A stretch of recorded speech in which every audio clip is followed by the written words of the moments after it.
नमस्कार दोस्तों, मैं रघुवीर सिंह उड़ान क्लासेज के ऑनलाइन चैनल पर आप सभी का हार्दिक अभिनंदन करता हूं। मैं आपके सामने उपस्थित हूं भारतीय संविधान एवं राज्य व्यवस्था, क्योंकि अपने आप में विस्तृत विषय है सभी कॉम्पिटिटिव एग्जाम्स को लेकर। दोस्तों, इसी का एक छोटा सा विषय है मौलिक कर्तव्य। मौलिक कर्तव्य अपने आप में एक छोटा सा विषय होता है।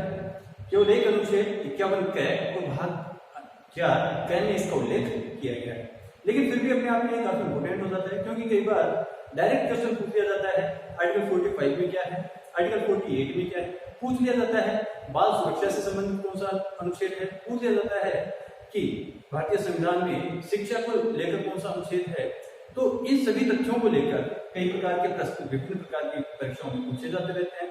तो इसी विषय को लेकर, जिसमें हम लगभग सभी मौलिक कर्तव्यों को पूरी तरीके से क्लियर करना चाहेंगे। तो दोस्तों, सबसे पहला मौलिक कर्तव्य क्या भारतीय संविधान में मूलतः शामिल था? तो दोस्तों नहीं, मौलिक कर्तव्य मूलतः भारतीय संविधान में शामिल नहीं थे। तो इन्हें कब शामिल किया गया? जी हाँ दोस्तों, 42वें संविधान संशोधन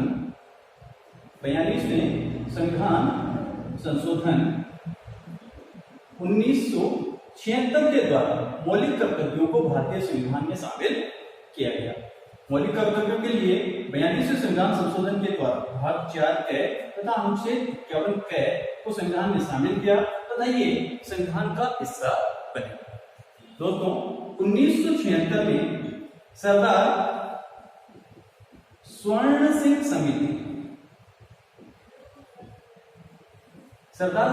समिति जिसका गठन किया गया था तत्कालीन इंदिरा गांधी सरकार के द्वारा, और इसी सरकार के द्वारा सरदार स्वर्ण सिंह समिति का जो गठन किया गया, इसी समिति के द्वारा दिए गए परामर्शों में एक परामर्श था, और वो परामर्श था मौलिक कर्तव्य। मौलिक कर्तव्य भारतीय संविधान में रूस से लिए गए हैं। कहां से लिए गए हैं? रूस से, जिसके लिए कई बार एग्जाम में ऑप्शन आ जाता है सोवियत संघ या फिर USSR, Union of Soviet Socialist Republic. जी हाँ दोस्तों, 1991 से पहले रूस को ही सोवियत संघ के नाम से जाना जाता था, जो अपने आप में सामने वाले देशों का एक गणराज्य था, जिसमें लगभग 15 देश शामिल थे।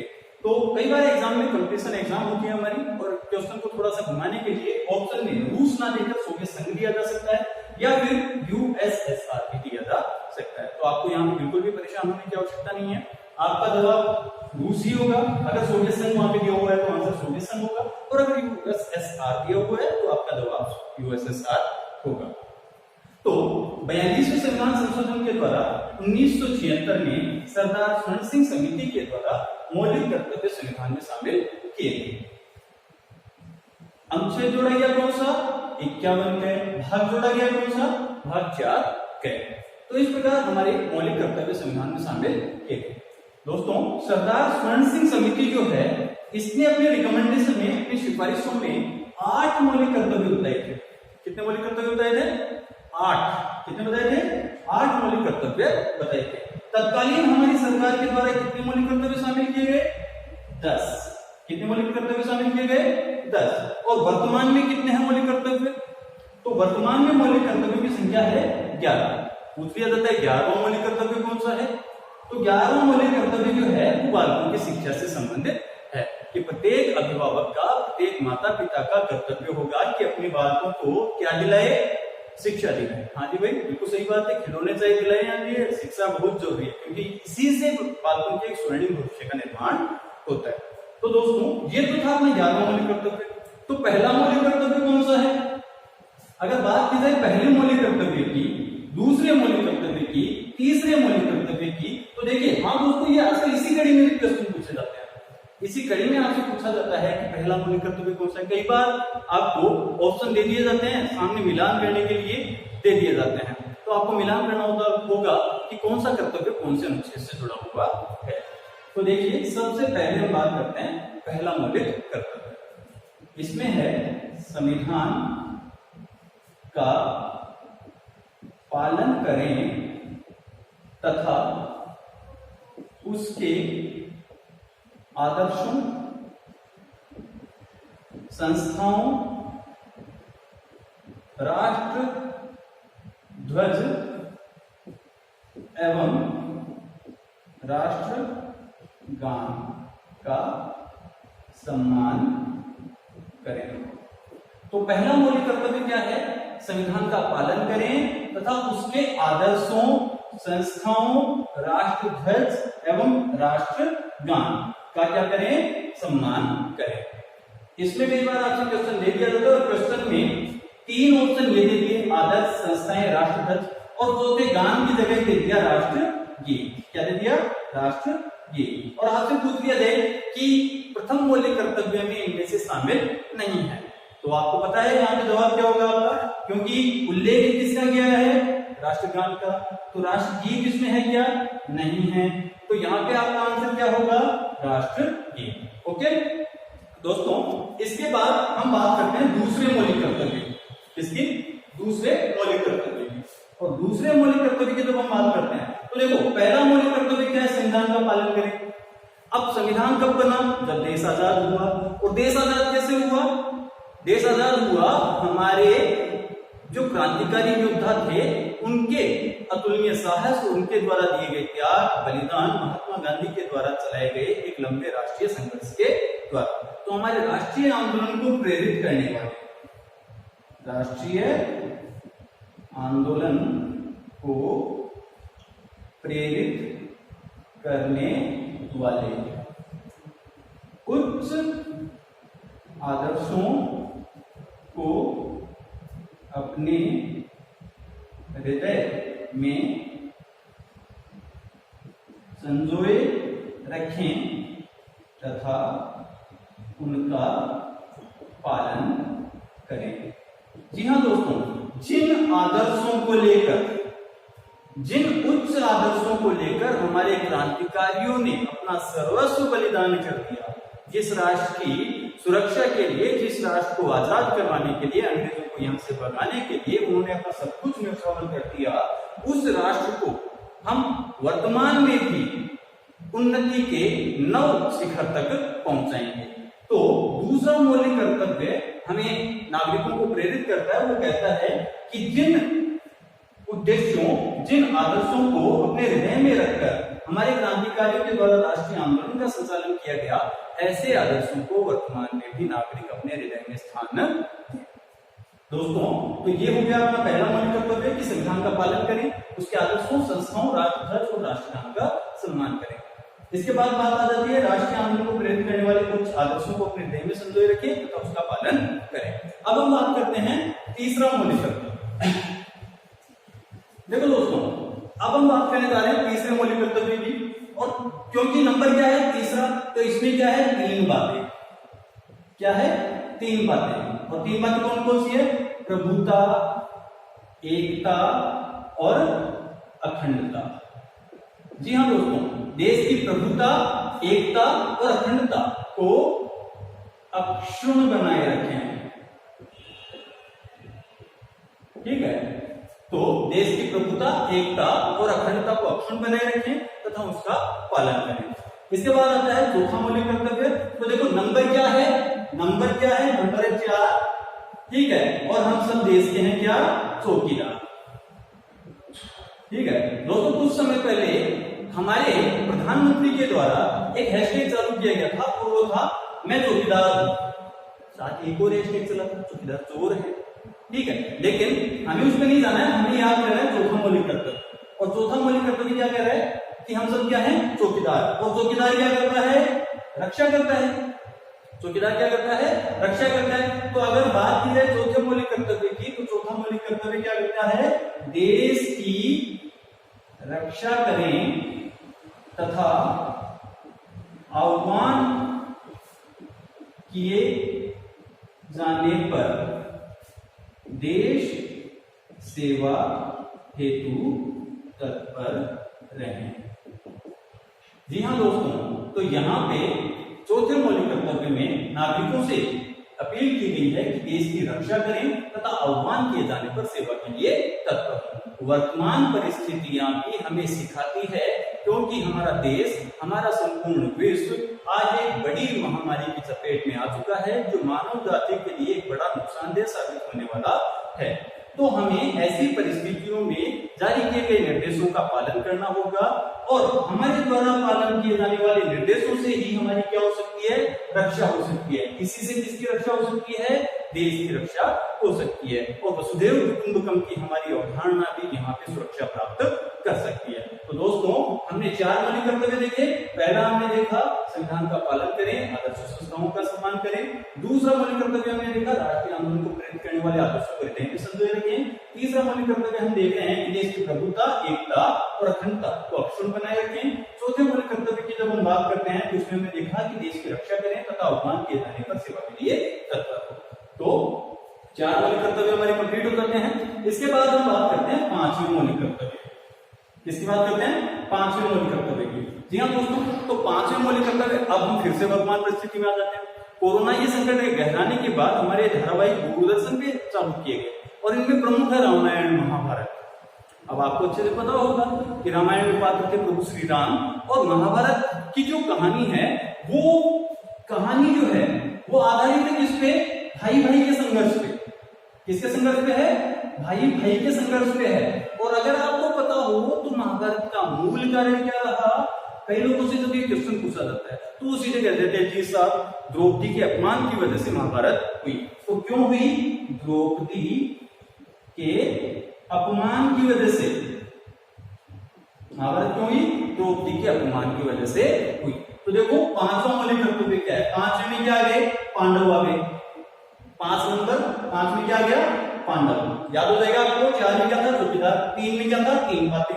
5 में क्या गया, पांडव। पांडव कौन थे, भाई भाई, ठीक है। और द्रौपदी का अपमान, तो इसी में हमारा 5वां मौलिक कर्तव्य है। क्या कहता है, समरसता एवं समान भ्रातृत्व की भावना का निर्माण करें तथा ऐसी स्थितियों का त्याग करें जो महिलाओं के सम्मान के विरुद्ध हो। जी हाँ दोस्तों, तो समरसता और समान भ्रातृत्व की भावना का निर्माण करें तथा ऐसी स्थितियों या ऐसी प्रथाओं या ऐसी स्थितियों का त्याग करें जो महिलाओं के सम्मान के विरुद्ध हो। तो देखो, यत्र नारी पूजन्ते तत्र रमते देवता। अगर नारी का अपमान होता है तो वहां पे फिर एक बड़ा घमासान भी होता है। आप अच्छे से इससे परिचित हो। तो नारी का अपमान हमें नहीं करना चाहिए। हमें क्या करना चाहिए, समरसता और समान भ्रातृत्व की भावना को रखते हुए हमें हमारा जीवन यापन करना चाहिए। तो 5 मौलिक कर्तव्य हो गए। पहला संविधान का पालन, दूसरा राष्ट्रीय आंदोलन, तीसरी में आई 3 बातें, चौथी में आ गया चौकीदार। चौकीदार क्या करेगा, रक्षा करेगा। 5वें में भाई, 5 क्या है, पांडव है। द्रौपदी का अपमान हुआ था, अच्छे से याद हो जाएगा आपको ये चीज, ठीक है। तो 5 मौलिक कर्तव्य आपके हो गए। अब दोस्तों इसके बाद आता है आपका 6वां मौलिक कर्तव्य। कौन सा आता है, 6वें नंबर का मौलिक कर्तव्य। और 6वें नंबर का जो मौलिक कर्तव्य आता है तो देखो, हम देखो बिल्कुल भाई, ठीक है। अगर हम देखा जाए तो त्रिभाषा फॉर्मूले को लेकर हम पढ़ रहे हैं। हमारे प्रारंभिक अध्ययन की स्थितियों को अगर याद करें तो 5वीं कक्षा पास करने के तुरंत बाद हमने कितनी भाषाएं पढ़नी शुरू की, 3। और अगर हम मूलतः राजस्थान की बात करें तो हम यहाँ पे हिंदी और अंग्रेजी के साथ तीसरी भाषा कौन सी पढ़ते हैं। जी हाँ, आप बिल्कुल सही सोच रहे हैं। हमने तीसरी भाषा पढ़ी कौन सी, संस्कृत। कौन सी भाषा पढ़ी, संस्कृत। तो देखो 6वां मौलिक कर्तव्य जो है वो क्या कहता है कि हमारी गौरवशाली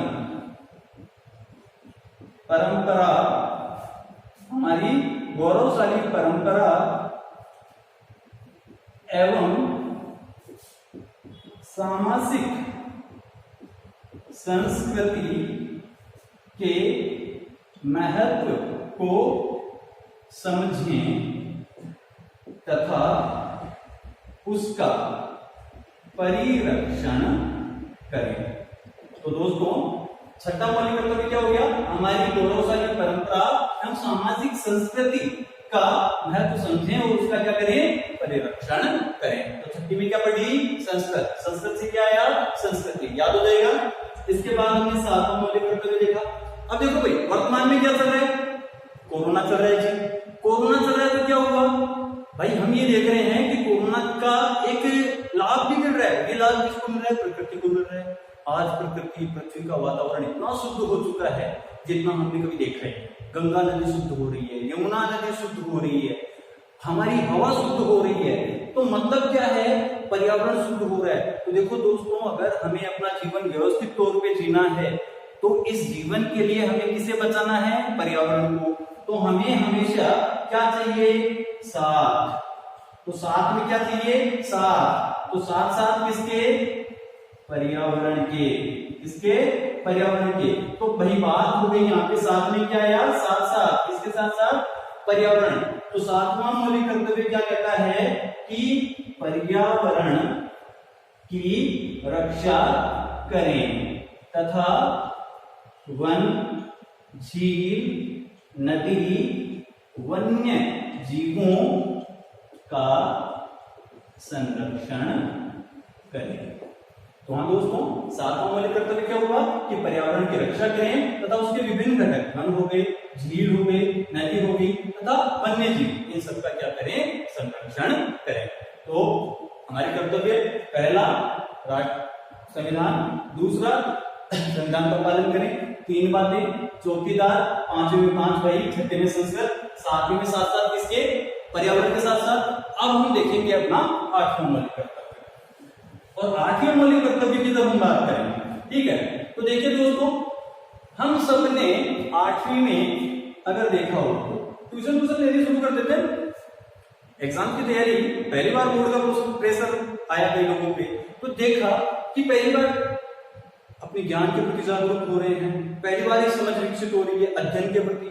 तो यहाँ पे 8वीं की बात करें तो वैज्ञानिक दृष्टि कोण, मानववाद एवं ज्ञानार्जन की भावना का निर्माण करें।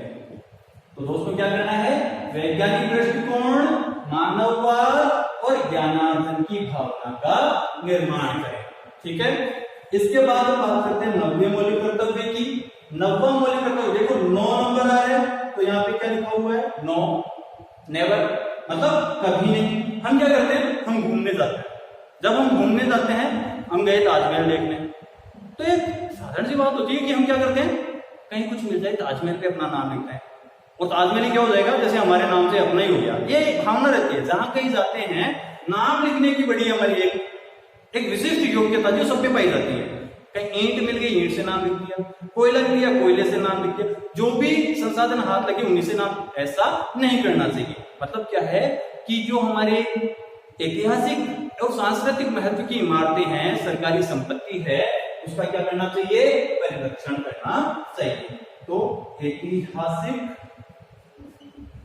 महत्व की इमारतों का संरक्षण करें। ठीक है, इसमें वे सभी सार्वजनिक क्षेत्र की इमारतें और ऐतिहासिक महत्व की इमारतें शामिल हो जाएंगी जिन्हें हमें क्या करना चाहिए, संरक्षण प्रदान करना चाहिए। इसके बाद आता है 10वां मौलिक कर्तव्य। ठीक है, तो 10वां मौलिक कर्तव्य, देखो भाई 10वें मौलिक कर्तव्य में हमें एक आत्म अनुभूति हो जानी चाहिए, हाँ अब बस इतना काफी है। और ये भावना कब होगी, जब हम पूर्णतः संतुष्ट हो जाएंगे। और ये संतुष्टि कब प्राप्त होगी, जब हम उन्नति के उच्च शिखर को प्राप्त कर लेंगे। तो 10वां मौलिक कर्तव्य क्या कहता है, यह उत्कर्ष की भावना बताता है। किसकी भावना बताता है, उत्कर्ष की। तो व्यक्तिगत एवं सामूहिक गतिविधियों में निरंतर आगे बढ़ें, जिससे राष्ट्र भी निरंतर नई ऊंचाइयों को छू सके। ठीक है। तो दोस्तों 10वां मौलिक कर्तव्य क्या कहता है? व्यक्तिगत तथा सामूहिक गतिविधियों में निरंतर आगे बढ़े जिससे देश का भी विकास हो, देश भी निरंतर नित्य नई ऊंचाइयों को छू सके। तो इस प्रकार कितने हो गए हमारे मौलिक कर्तव्य? 10 हो गए। 11वें मौलिक कर्तव्य की बात की तो 11वें मौलिक कर्तव्य में क्या है? ठीक है, इसमें है शिक्षा। क्या है? शिक्षा। ठीक है। तो 86वें संविधान संशोधन कब हुआ था? 86वें संविधान संशोधन। तो 86वें संविधान संशोधन 2002 के द्वारा, ठीक है, ये 11वां मौलिक कर्तव्य शामिल किया गया और इसमें व्यवस्था की गई कि प्रत्येक अभिभावक का कर्तव्य होगा कि वह अपने बालकों को शिक्षा दिलाए। क्या दिलाए? कि प्रत्येक अभिभावक का कर्तव्य होगा कि वह अपने बालकों को शिक्षा दिलाए। तो इस प्रकार हमने 11 मौलिक कर्तव्य पढ़े। पहला हमने पढ़ा कि भारतीय जो संविधान है आदर्श है, संस्थाएं उनका सम्मान करें। दूसरा हमने बात की राष्ट्रीय आंदोलन को लेकर। तीसरे में हमने 3 बातें। चौथे में हमने चौकीदार को याद किया। 5वें में हमने पांडवों को याद किया। 6वें में हमने संस्कृति को याद किया। 7वें में हमने पर्यावरण की बात की। 8वें मौलिक कर्तव्य में हमने वैज्ञानिक दृष्टिकोण मानववाद की बात की। 9वें जो मौलिक कर्तव्य हमारा, उसमें हमने ऐतिहासिक महत्व की इमारतों को संरक्षण प्रदान किया। 10वें में हम उत्कर्ष की भावना को लेकर आगे बढ़े और 11वें में अपने बालकों को क्या दिलाएंगे? शिक्षा दिलाएंगे। जी हाँ दोस्तों, तो इस प्रकार हमारे जो मूलभूत मौलिक कर्तव्य हैं वो सभी कुछ इसमें शामिल है। मैंने एक विषय के रूप में इसे आपके सामने रखने का एक प्रयास किया है। अगर आपको ये अच्छा लगता है तो इसे लाइक करें, चैनल को हमारे को सब्सक्राइब करें और अपने दोस्तों में भी इसे शेयर करें ताकि अन्य लोग